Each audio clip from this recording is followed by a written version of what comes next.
Trader है और एक इन्वेस्टमेंट की तरह ट्रेडिंग करना चाहते हैं तो उसके लिए सबसे पहले आपको बैंक निफ्टी की चाल समझनी है।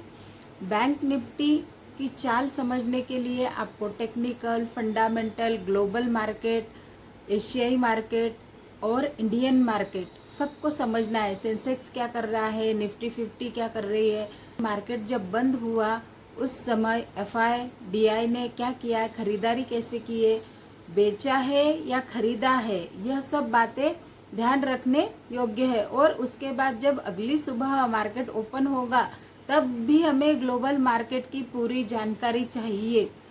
और बैंक निफ्टी में अगर आप टाइम थीटा देखें तो वो भी आपके लिए बहुत ज़रूरी है।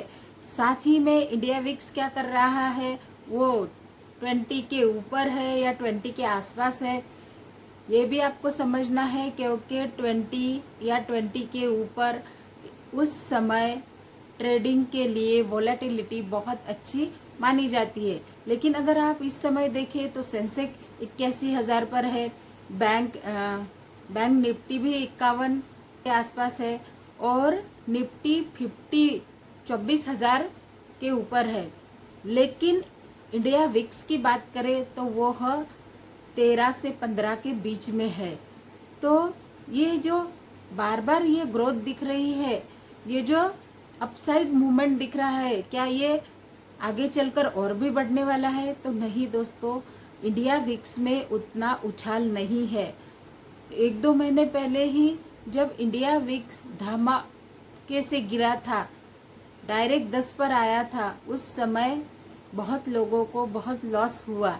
तो अगर आप एक न्यू कमर्स है, प्रॉफिट की राह देखते हुए बैंक निफ्टी की तरफ देख रहे हैं, तो आपको यह समझना है कि बैंक निफ्टी समझने से पहले उसमें ट्रेड मत लीजिए। क्योंकि ये एक मैराथन है, आपको उस मैराथन में अगर टिकना है, जीतना है, तो ये समझना होगा कि यह मैराथन के कुछ रूल्स एंड रेगुलेशंस है जो आपकी अमाउंट 100 से डायरेक्ट 1000 कर सकता है और 1000 से 0 पर भी लाकर पटक सकता है। और ये अप एंड डाउन का गेम बैंक निफ्टी में हमेशा ही होता है। तो बिगिनर्स है, मार्केट की उतनी नॉलेज नहीं है, टेक्निकल फंडामेंटल आपको पूरी तरह से आता नहीं है, तो उस समय आपको क्या करना है, आपको सिर्फ ETF या शेयर्स में इन्वेस्ट करना है। उसमें भी 15 से 17% आपको अच्छा रिटर्न मिल सकता है। तो पहले सीखिए और दान फिर उसमें ट्रेड लीजिए।